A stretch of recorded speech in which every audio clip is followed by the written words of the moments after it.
And now we come to the third part of our program, and that is the candidates, the Democratic candidates for the 56th District House of Representatives, the state of Ohio. And on my right is Mr. Jose Candelario. On my left is Maria Vitale. And with me here as a co-moderator is Mr. Lee Markison, who is a freshman student in the early college at Lorain County Community College. We will begin 2-minute opening statement from Maria Vitale. Hi, thank you. I'd like to thank CHIPS for inviting us here tonight. I was born and raised in Lorain. I raised my son in Lorain. I'm a former small business owner. I've worked here. I own a home here. I pay taxes here. I love District 56. I love this area. I want to see our young people come back here. For the last decade, I worked at child support. I was an enforcement investigator.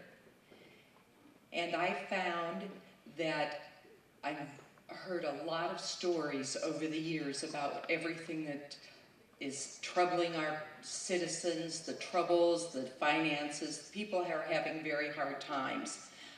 I'm very involved in this district. I'm a 5-time past president of the Lorain Democratic Women. I'm an officer in 2 unions. I'm vice president of Quota International. I'm also a co-founder and president of a nonprofit organization that funds animal rescue groups. I believe that one person can make a difference. I'm not a career politician. I've never run for office, and I'm not looking to climb the political ladder. I believe that it's an honor and a privilege to serve, and I ask that you consider me for the next representative for the 56th District.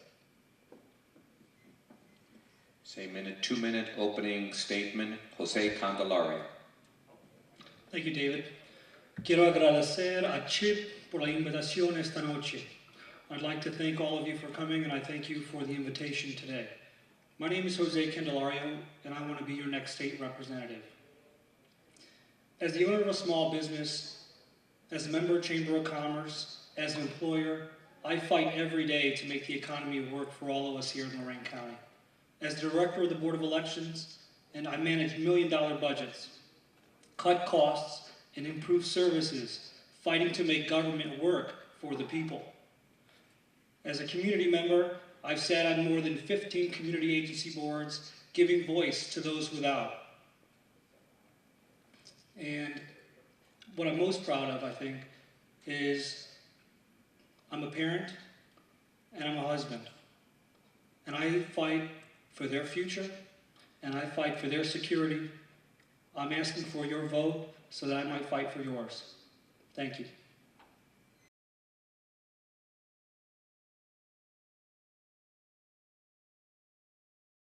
Currently, that is a very serious problem, and many in the legislature will tell you that there is a current commission, and this is being studied by very, very serious experts.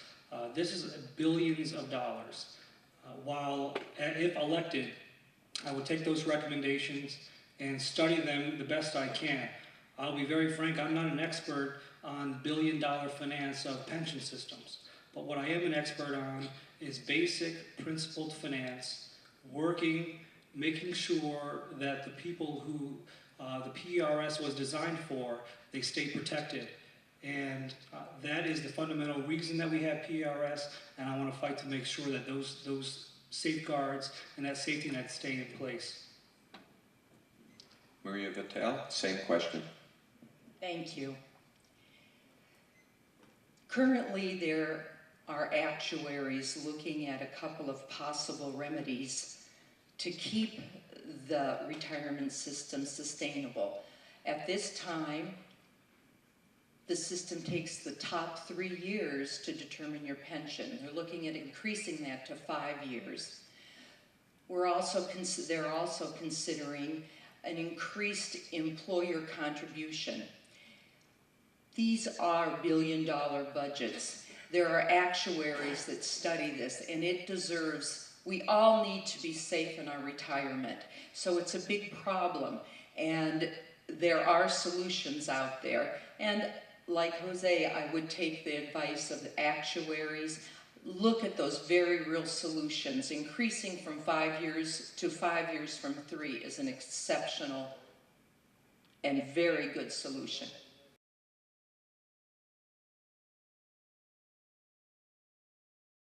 Well, we have a $119.8 billion budget biennially in Ohio. $8 billion is a pretty good chunk. I'm never in favor of raising new taxes, but all of you out there have to balance your budget. We're constitutionally required to balance our budget. I would look at every single line item, and it's 297 pages, our Ohio budget. When you balance your house budget, you prioritize, you do that, you keep your important services, and you make do with what you have. I'd employ those same values to the state budget. Jose, same question, 1 minute answer. Thank you. This year was a windfall year with stimulus funds. In the last couple of years, we have seen tax cuts go to some of the richest people in the state. Now, without filling this room with too much rhetoric, we delayed those tax cuts this year and saved almost $1 billion.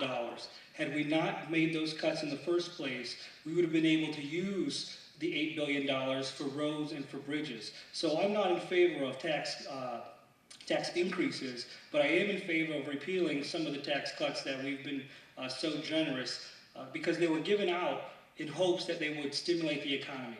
That hasn't happened, so I want them back.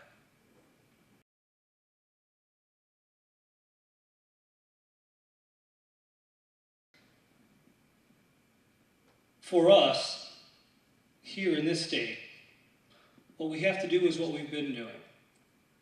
Moving these third frontier funds, I don't know if many of you know, but we earmarked over $640, almost $650 million, and we've leveraged it to almost $6.6 billion. In order to create an environment that companies will grow, where people will want to come here to raise a family, we need to continue to invest in ourselves, but to keep taxes low for businesses. As a business owner, this is important to me because I know when we keep those kinds of taxes down that I can hire more people. And so we need to keep doing those types of things to make sure that this is an affordable place to relocate, this is an affordable place to build and invest. And I think that we've started doing that, but we need to have more of the same. Same question, Maria. Thank you. We have one of the best assets in this nation at our doorstep. We have the lake. We can develop green technology. We have JVS and Lorain County Community College, two fine institutions to train, retrain displaced workers and to train our youth. We have the ability to sustain industry. We can do that through tax incentives for businesses, and again, retraining and training youth for these green energy jobs. Thank you. And now 1 minute closing statement by both of the candidates, beginning with Maria Vitale. The job of being a representative is to represent the people. I've lived here, I've paid taxes, I've owned a home. I've lived through what many of our citizens are going through. I was unemployed for 13 months because I was injured once in a surgery.